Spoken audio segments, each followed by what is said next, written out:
नमस्ते सभी बच्चों को। आज हम मिल रहे हैं स्पेशली आपकी आगे क्या प्रिपरेशन होनी चाहिए, क्या तैयारी चलनी चाहिए, क्योंकि जिंदगी ऐसे मोड़ पर आ गई है तो मैं इधर गिरूं और इधर गिरूं, वो वाली कंडीशन कर दी आपकी राजस्थान गवर्नमेंट ने। पहले तो उमंग उत्साह से कोचिंग ज्वाइन कर रहे थे, पढ़ रहे थे, लेकिन अब समस्या सामने ये आ गई है कि मैडम इंटरेस्ट नहीं बन पा रहा है ना, क्योंकि कोई वैकेंसी नहीं है। तो हमारे राजस्थान के बेरोजगारों की ये हालत होती है कि जब वैकेंसी सर पे होती है तब तैयारी करने दौड़ते हैं, और जब गोल्डन समय होता है उसको इधर उधर की बातों में व्यर्थ करते हैं। लेकिन आपने देखा होगा जो बच्चे आईएएस की तैयारी करते हैं, आरएस की तैयारी करते हैं, नेट की करते हैं, नीट की करते हैं, वो साल भर पढ़ते हैं। उनका कोई ये नहीं होता है कि वैकेंसी आएगी जब किताबें उठाएंगे तब कोचिंग करने भागेंगे। तो वैसे देखा जाए तो ये तैयारी करने का बिल्कुल सही समय है। अभी आपके सामने कोई परीक्षा नहीं है, कोई वैकेंसी नहीं है, कोई फॉर्म नहीं है। ईएमआरएस का तो फिर भी है, हमारे स्टेट गवर्नमेंट का नहीं भी है। तो आपके पास ये सही समय है कि आप कोचिंग ज्वाइन करके अपनी कोचिंग को कंप्लीट करें, सिलेबस को कंप्लीट करें। सारा सिलेबस आपकी नजरों से निकलेगा तो आपको लास्ट टाइम पर दिक्कत नहीं आएगी। हमारे राजस्थान के बच्चों की क्या समस्या है कि जिस दिन वैकेंसी आती है उस दिन कोचिंग ढूंढते हैं, उस दिन सिलेबस संभालते हैं। अरे भाई, ऐसी तैयारी नहीं होती है। और कोई भी सिलेबस आए 100% कभी चेंज नहीं होता है। आज तक फर्स्ट ग्रेड सेकंड ग्रेड के सिलेबस में परिवर्तन तो किया गया ही है ना। मेरे सब्जेक्ट में किया है ना, मतलब मैं साइंस की टीचर हूं तो बायो में भी किया है, फिजिक्स केमिस्ट्री में भी किया है, लेकिन थोड़ा माइनर सा चेंज होता है 10%। वो भी क्या होता है, इधर का टॉपिक उठा के उधर रख दिया, उधर का टॉपिक उठा के इधर रख दिया, तो उससे कौन सा आपकी तैयारी पर फर्क पड़ गया। जीके वही रहेगी, वही मनोविज्ञान है शिक्षक भर्ती के अंदर, और वही आपका सब्जेक्ट रहेगा, चाहे आप सेकंड ग्रेड कर रहे हो चाहे आप फर्स्ट ग्रेड कर रहे हो। बेसिक तैयारी 80% वही रहेगी। आपका कोई परीक्षा के टाइम पे ऐसा चमत्कार नहीं होगा कि आपका 100% सिलेबस चेंज हो जाएगा। तो सबसे पहली बात तो अभी तैयारी शुरू करो, अभी पूरा मन लगा। ठीक है, अभी फेस्टिवल सामने आ रहा है, आप उसको भी एंजॉय करो, ऐसा नहीं किताबों में औंधे ही पड़े रहना है। लेकिन कहने का मतलब यह है कि 80% तैयारी वही रहेगी। जैसे इस साल एनसीईआरटी में थोड़ा अपडेट्स हुए हैं तो हो सकता है उस अकॉर्डिंग चेंज हो, but second grade first grade का सिलेबस तो बीएससी लेवल का है, एमएससी लेवल का है, तो उससे एनसीईआरटी से उस पर इफेक्ट नहीं पड़ेगा। आपके सिलेबस में बीएससी भी है, फर्स्ट ग्रेड के सिलेबस में एमएससी भी है, तो उससे एनसीईआरटी वाले अपडेट से इस पर इफेक्ट नहीं पड़ेगा, पहली बात। तो दूसरी बात है कि अगर हम दोनों के सिलेबस की बात करें तो हालांकि फर्स्ट ग्रेड का सिलेबस ज्यादा है, वो ऑब्वियसली हो गई क्योंकि उसमें आप एक ही सब्जेक्ट पढ़ते हो, सेकंड ग्रेड में 3 सब्जेक्ट पढ़ते हो, लेकिन 70% सेम है, 60 से 70% सेम है। तो 60 से 70% सेम है, तो आपको ये सिलेबस दिख भी रहा होगा जो मैंने आपके सामने यहाँ पर किया है। ये नहीं भी दिख रहा है तो मैं बोल देती हूँ, ये फर्स्ट ग्रेड का सिलेबस है। अब फर्स्ट ग्रेड के सिलेबस को 3 पोर्शंस में डिवाइड किया गया है। फर्स्ट पोर्शन तो आपका है यहाँ पर 12th क्लास का, 12th लेवल मतलब 11th तो 12th का है फर्स्ट पोर्शन। तो कंप्लीट 11th तो 12th की एनसीईआरटी बुक पढ़नी है, आपको कंप्लीट ही पढ़नी है, कुछ भी स्किप करना ही नहीं है। हमारा यहाँ पर स्किप करने का मैटर ही नहीं बनता है ना। और फिर उसके बाद में सेकंड पोर्शन है आपका बीएससी का, थर्ड पोर्शन है आपका एमएससी का। एमएससी लेवल के टॉपिक मैं आपको करवाऊंगी, ऐसा नहीं है कोचिंगों की तरह कि ठीक है एडमिशन ले लिया, आधा अधूरा सिलेबस करा दिया। जब हम फ्री कंटेंट में ही आपको यूट्यूब पे फ्री में ही इतने टॉपिक्स पढ़ा देते हैं, तो जो बच्चे अगर मेरे पास एडमिशन ले रखे हैं तो उनको तो सिलेबस 100% कराऊंगी ना, ये तो कॉमन सेंस की ही बात है। एमएससी की टॉपिक जहां तक है मैं यूट्यूब पे भी करा दूंगी, जैसे टेक्निक्स वगैरह हैं जो कि आपने शायद कम पढ़ी हुई होती हैं, और एक ज्योग्राफी का टॉपिक आता है इसके अंदर, तो आपके लिए 100% एफर्ट किए जाएंगे, ऐसा कोई घबराने वाला मैटर नहीं है। देखो, ये जो टैक्सोनॉमी में दोनों की सिमिलरिटी बता देती हूँ, और एक और कंफ्यूजन आपका पहले तो दूर कर दूं। आपने अगर शिक्षक बनने का सोचा है तो फिलहाल आप अगर एलिजिबल भी हो फर्स्ट ग्रेड के लिए, एमएससी हो आप, तो फिर आप फर्स्ट ग्रेड पे फोकस करो, क्योंकि दोनों का सिलेबस बहुत अलग है। फर्स्ट ग्रेड में सब्जेक्ट हम देखते हैं तो केवल बायो पढ़ना होता है, सेकंड ग्रेड में फिजिक्स भी आएगी, केमिस्ट्री भी आएगी, उसका जीके अलग होता है, उसमें राजस्थान जीके में वेटेज है। यहाँ पर राजस्थान जीके इतना नहीं आ रहा है। फर्स्ट पेपर के अंदर फिर मैथ्स आएगी, इंग्लिश, हिंदी, रीजनिंग, तो वो दोनों मतलब एक तरीके से डिफरेंट एग्जाम्स ही होते हैं। तो कहने का मतलब ये है कि आप एक सिलेबस पर फोकस करो। अगर आप फर्स्ट ग्रेड कर रहे हो तो फिर उसी को ही करो, आप सेकंड ग्रेड कर रहे हो तो फिर उसी को ही करो, दोनों तैयारी साथ नहीं होगी। पहले बात तो आप इस बात को ध्यान रखना। अगर आप सोचते हो कि मैं दोनों नाव में सवार हो जाऊं तो ऐसा पॉसिबल नहीं है, लास्ट में आपको दिक्कत हो जाएगी, क्योंकि एक बायो से कुछ नहीं होता है। आपको फर्स्ट पेपर भी पढ़ना है, फिजिक्स केमिस्ट्री भी कवर करनी है, टीचिंग मेथड्स भी कवर करने हैं। तो फर्स्ट आपकी मैं डाउट ये क्लियर कर दूंगी, एक पर फोकस करो। अगर आप एलिजिबल नहीं हो फर्स्ट ग्रेड के लिए तो आप ओनली और ओनली सेकंड ग्रेड के सिलेबस पर फोकस करो। और अगर आप एलिजिबल भी हो लेकिन आपके मन में संशय है, हमें फर्स्ट ग्रेड का नहीं हो रहा है, हमसे सिलेबस बड़ा है, जो भी है, आप सेकंड ग्रेड करना चाहते हो, तो फिर एक पर फोकस करना है आपको, है ना। अब सिमिलरिटीज बता देती हूँ। जैसे टैक्सोनॉमी है, इसके अंदर हमें वो क्लासिफिकेशन एंड प्लांट्स की लाइफ साइकिल पढ़नी होती है। ये थोड़ा ब्रॉड नहीं हो रहा है क्या?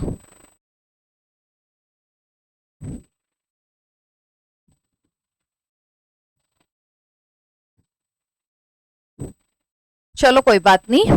प्लांट की लाइफ साइकिल सभी एग्जाम्स में आती है, वो फर्स्ट ग्रेड में भी आती है, सेकंड ग्रेड में आती है, बल्कि इवन जो मेरा वैसे पेड बैच भी चल रहा है, आपको बता देती हूँ एप्लीकेशन के ऊपर। मेरे इस यूट्यूब चैनल के नाम से ही एप्लीकेशन है, पारुल आडवाणी साइंस, जहां पर मैंने बायो का कोर्स लॉन्च कर रखा है, जो फर्स्ट ग्रेड का, सेकंड ग्रेड का बायो का बैच है, EMRS PGT का।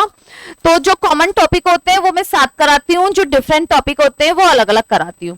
बल्कि आपके लिए स्पेशल ये भी कराऊंगी कि जो प्लांट्स की लाइफ साइकिल पढ़ेंगे हम, जैसे एल्गी पढ़ाया, ब्रायो पढ़ाया, टेरिडो पढ़ाया, जिम्नो या एनजियो, तो उनका एक एक मेंबर, जैसे कि एंजियोस्पर्म की तो फैमिली सिलेबस में दी हुई होती है, लेकिन बाकी प्लांट्स का भी मैं आपको एक एक मेंबर और करा दूंगी एक्स्ट्रा, जिससे आपको बहुत ज्यादा अच्छे से क्लियर हो जाए।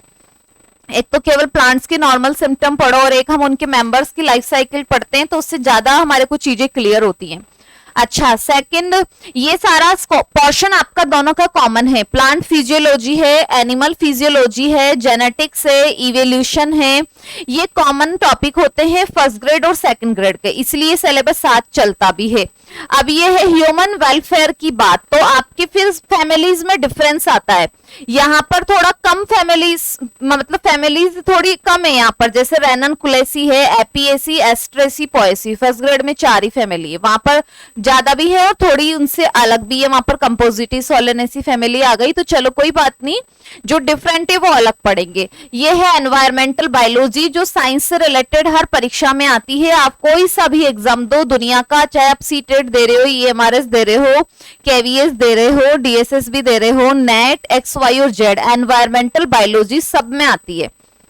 Cell cycle, cell structure, cell division सब में आते हैं, बायोमोलिक्यूल सब में आते हैं, क्योंकि बायोमोलिक्यूल 11th क्लास के अंदर ही है ना, तो फिर सब में आएंगे ही, सही ना। और टैक्सोनॉमी के अंदर ये है एनिमल क्लासिफिकेशन, तो एनिमल क्लासिफिकेशन भी हर एग्जाम में आता है। एनिमल क्लासिफिकेशन के अंदर मेंबर्स पढ़ने होते हैं, जैसे कि अब फर्स्ट ग्रेड सिलेबस में और सेकंड ग्रेड सिलेबस के अंदर मेंबर्स में अब काफी डिफरेंस आ गया है ना। तो जो डिफरेंस आया है, सेकंड ग्रेड वालों को पैरामीशियम पढ़ना है, फर्स्ट ग्रेड वालों को अमीबा पढ़ना है।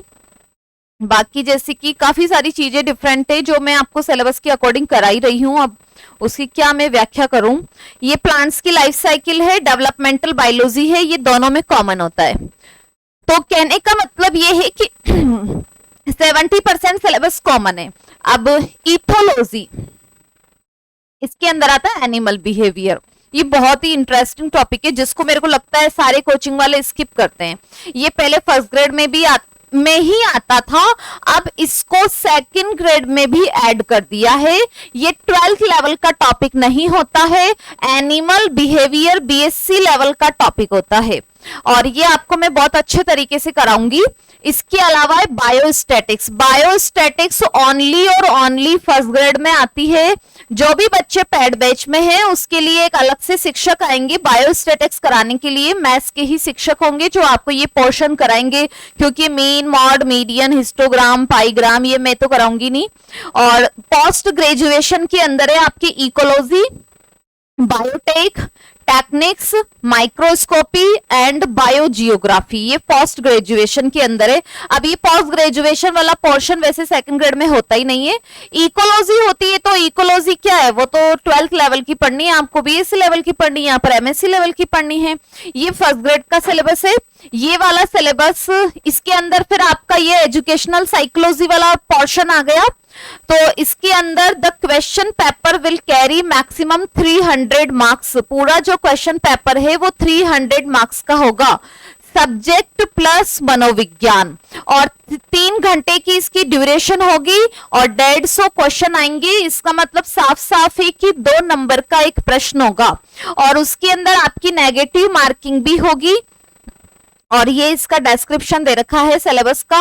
Negative marking shall be applicable in the evaluation of answer for every wrong answer 1/3 of the marks. तो 1/3 नंबर आपका काटा जाएगा। मनोविज्ञान का सेगमेंट इसी के अंदर आता है सेकंड पेपर के अंदर। और फिर फर्स्ट पेपर तो अपना सारा है ही, आपने देखा होगा, हिस्ट्री है, उसमें मैनेजमेंट आता है। तो दोनों परीक्षाओं की तैयारी देखो अलग होती है। ऐसे नहीं होता है कि आप सारे इतने खतरनाक विद्वानों की आप सारी परीक्षाओं को एक साथ पास कर लोगे। लेकिन 150 क्वेश्चंस आएंगे सब्जेक्ट के। अब 150 क्वेश्चन में से ना 30 सवाल लगभग मनोविज्ञान के होते हैं, उसमें से तो 120 प्रश्न आएंगे सब्जेक्ट के। तो सब्जेक्ट आपका मतलब सिलेक्शन दिलाने वाला होता है फर्स्ट ग्रेड के अंदर। लेकिन आजकल ये भी नियम आ चुका है कि फर्स्ट पेपर को भी पास तो करना ही है आपको, है ना, 40% तो उसमें भी बनाना ही है। तो कोई बात नहीं, अभी इतना समय है, आप थोड़ा थोड़ा टाइम उसको दो, अभी से थोड़ा थोड़ा टाइम अभी से देते रहोगे तो तैयार होगा वो समय के साथ। और देखो हर चीज में समय लगता है। आप सोचोगे वैकेंसी आएगी 6 महीने में तैयारी कर लूंगा और मैं फर्स्ट ग्रेड बन जाऊंगा, आरएस बन जाऊंगा, तो ऐसा कुछ नहीं होता है। आपको टाइम देना पड़ेगा और सही समय यही है। तो फर्स्ट पेपर को भी थोड़ा थोड़ा अभी से समय दो। जो भी आपको कोचिंग्स करनी है फर्स्ट पेपर की, सेकंड पेपर की, सब्जेक्ट की, आप सारी चीजों को करो इस समय पर, इस समय का उपयोग करो, अदरवाइज फिर सब कुछ हाथ से फिसल जाएगा आपके। अच्छा, ये सेकंड ग्रेड साइंस का सिलेबस है। अब देखो इसमें सेल बायोलॉजी है, फर्स्ट ग्रेड में मैं साथ करा रही हूँ इसको, जेनेटिक्स दोनों में आती है। टैक्सोनॉमी के अंदर ये है 5 kingdom system and animal kingdom system. तो इसमें एनिमल एंड प्लांट किंगडम दोनों आ गए। Algae to angiosperm, algae to angiosperm आप मेरे फर्स्ट ग्रेड वाले बच्चों के साथ पढ़ोगे तो आपको मैं प्लांट्स का एक एक मेंबर और कराऊंगी साथ में, और बल्कि आप इंटरेस्टेड हो तो मैं हर क्लास का एक मेंबर भी करा दूंगी। तो उससे बहुत बहुत अच्छे से क्लियर होगा, आपका एक भी क्वेश्चन गलत नहीं आएगा।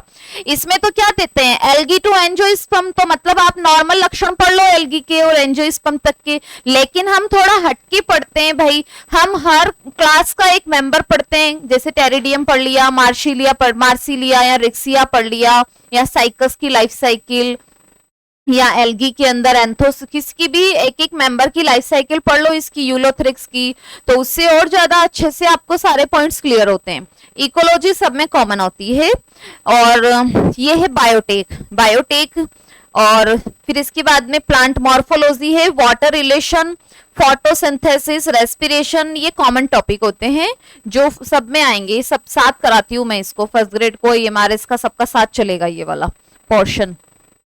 Enzyme structure, plant growth and development, इसके अंदर प्लांट्स के हार्मोन्स आ रहे हैं, ये ऑक्सिन, जिबेरेलिन, साइटोकाइनिन, इथाइलिन, एब्सिसिक, देखो है ना, ये बायो के बेसिक टॉपिक्स होते हैं। अब प्लांट फिजियोलॉजी नहीं आएगी, प्लांट हार्मोन्स नहीं आएंगे, एनिमल किंगडम या एनिमल फिजियोलॉजी बेसिक टॉपिक होते हैं वे बायो के। इनमें क्या चेंज होगा, अब आप सोचो कि अगर समय के साथ कोई नई गवर्नमेंट भी आती है, सिलेबस में थोड़ा बहुत चेंज भी आता है, तो क्या ये टॉपिक कभी उसमें से हट सकते हैं क्या? सिलेबस में से कभी भी नहीं हट सकते हैं। ये आपको हमेशा एनी टाइम आपकी मुट्ठी में होने चाहिए। ये टॉपिक्स आप इतना पक्का कर लो। और फिर है ये वो ह्यूमन फिजियोलॉजी आ गई, तो इसमें ऑल सिस्टम्स आ गए। ह्यूमन हेल्थ आ गई, तो ह्यूमन हेल्थ में डिजीज, वैक्सीनेशन, टिश्यू ट्रांसप्लांट, ये सब फर्स्ट ग्रेड के साथ होगा। ये आपका केमिस्ट्री का सिलेबस है। अब देखो फिर इसमें सारी 11 12 की केमिस्ट्री है, तो पूरी केमिस्ट्री पढ़नी होती है। ये 11 12 की केमिस्ट्री के टॉपिक्स हैं और ये फिजिक्स के टॉपिक आ गए। फिर है ये ग्रेजुएशन स्टैंडर्ड, ग्रेजुएशन स्टैंडर्ड की बायो। तो देखो आपको एक तो ये भी चीज क्लियर हो रही होगी, बी सेकेंड ग्रेड के अंदर एमएससी का पोर्शन नहीं आता है, फर्स्ट ग्रेड के अंदर एमएससी का पोर्शन भी आता है। जैसे मैंने अभी आपको दिखाया था, वहां पर टेक्निक्स आती है बायोटेक की जो हम लैब में यूज करते हैं। थोड़ा ज्योग्राफी का पोर्शन होता है, वो नेशनल पार्क, सेंचुरीज वगैरह, अभ्यारण्य। बायोटेक आपको एमएससी लेवल का तैयार करना है, इकोलॉजी आपको एमएससी लेवल की तैयार करनी है, तो वो कुछ एक्स्ट्रा करना पड़ेगा भाई। आप व्याख्याता की तैयारी भी तो कर रहे हो ना, तो थोड़ा एक्स्ट्रा एफर्ट तो करोगे ही ना। फिर ये है जेनेटिक्स। अब देखो जेनेटिक्स ग्रेजुएशन लेवल पर है, ऐसे थोड़ी ना इसको यहाँ पर रख दिया है। ऐसे तो जेनेटिक्स को यहाँ पर रखा है, इसका मतलब है कि इसमें से सवाल बीएससी लेवल के आएंगे। ऐसे थोड़ी कि आप जेनेटिक्स तो है ना 12th क्लास में भी तो है ना, वो भी तो पढ़ते हैं ना। अरे भाई तुम तो पढ़ते हो, बट यहाँ पर बीएससी में रखा है तो क्वेश्चन बीएससी लेवल के आएंगे। Animal taxonomy, animal kingdom up to class level, आपको एनिमल किंगडम ओनली और ओनली क्लास लेवल तक का करना है। क्लास लेवल का मतलब होता है कि जो फाइलम के अंदर हम डायरेक्ट क्लास लिखते हैं और वो उसके उदाहरण पढ़ने हैं। रिप्रेजेंटेटिव एनिमल्स, जिसकी मैं अभी बात कर रही थी, अब आपको 5 एनिमल पढ़ने हैं ओनली। फेशियोला, और इसके अलावा पैरामीशियम, अर्थवर्म, कॉकरोच, फ्रॉग, वो सब हट गया आपके। प्लाज्मोडियम वगैरह, अमीबा वगैरह आपको कुछ नहीं पढ़ने, केवल 5 मेंबर पढ़ने। ये मेंबर फर्स्ट ग्रेड में कम से कम 8-10 हैं। उनके टीनिया सोलियम होता है, उनके ऑबिलिया होता है, अमीबा है, उनके 8-10 मेंबर है। इनके साथ साथ टैक्सोनॉमी ऑफ एंजियोस्पर्म, अब यहाँ पर इतनी सारी फैमिली है, यूफॉर्बिएसी, सोलेनेसी, मालवेसी, कन्वोल्वुलेसी, फैबेसी, एस्ट्रेसी, पोएसी। तो मतलब ये है कि आपकी बैंड अच्छे से बजने वाली है ना। पूरी बॉटनी पढ़नी है और पूरी जूलॉजी पढ़नी है, कहने का मतलब ये। Ecology and environment, biotech, cryptogams, मतलब क्रिप्टोगेम्स होते हैं ना plants, algae, fungi, ब्रायो, टेरिडो, and seed plants में आ गए जिम्नो एंड एंजियो। फिर ये प्लांट एनाटॉमी के अंदर प्लांट टिश्यू, और रिप्रोडक्शन इन प्लांट्स, तो रिप्रोडक्शन के अंदर ये ना एंजियोस्पर्म प्लांट के बारे में है। डबल फर्टिलाइजेशन, डबल फर्टिलाइजेशन तो एंजियोस्पर्म में ही तो मिलता है ना। ये आपका ग्रेजुएशन का सिलेबस है। Water relation, photosynthesis, plant growth, animal, देखो है ना, ये है प्लांट फिजियोलॉजी। अब प्लांट फिजियोलॉजी आपके 12th वाले सिलेबस में भी है, तो कहने का मतलब है कि इसको आपको बीएससी लेवल का रेडी करना है, डायरेक्ट 12th का भी करना तो है ही, साथ साथ बीएससी का तैयार करना है। अब देखो आज के समय में कुछ एक दो परीक्षाओं से आपके एक नया टॉपिक ऐड किया गया है सेकंड ग्रेड के अंदर, इकोनॉमिक जूलॉजी। पहले हम इकोनॉमिक इंपॉर्टेंस वाले केवल प्लांट्स पढ़ा करते थे, अब यहाँ पर है इकोनॉमिक जूलॉजी, जिसके अंदर economic importance of protozoa, Annelida, insect, mollusc, social life of बीज एंड मंकीज। तो ये सोशल लाइफ के अंदर एनिमल बिहेवियर ही आ जाता है, जो मैंने आपको अभी बताया था ना, इथोलॉजी कहते हैं इसको, एनिमल बिहेवियर। ये बीएससी की बुक में इथोलॉजी के नाम से होता है ये टॉपिक। तो ये सोशल लाइफ ऑफ बीज एंड मंकीज, मतलब ये बीज होती है ना और मंकी होते हैं, मधुमक्खियां और बंदर, ये अपने सामाजिक जीवन में कैसे रहते हैं, कैसे एक दूसरे से कम्युनिकेशन करते हैं, क्या इनका संचार माध्यम होता है, तो वो इथोलॉजी एनिमल बिहेवियर के अंदर ही आता है ये टॉपिक। तो ये आपका बायो का सिलेबस है ओवरऑल। फिर इसके बाद में आपकी केमिस्ट्री आ गई है, बीएससी लेवल की केमिस्ट्री आ गई पूरी, और ये बीएससी लेवल का आपका पोर्शन है, क्वांटम मैकेनिक्स, मॉडर्न फिजिक्स, फिर आपकी टीचिंग मेथड है।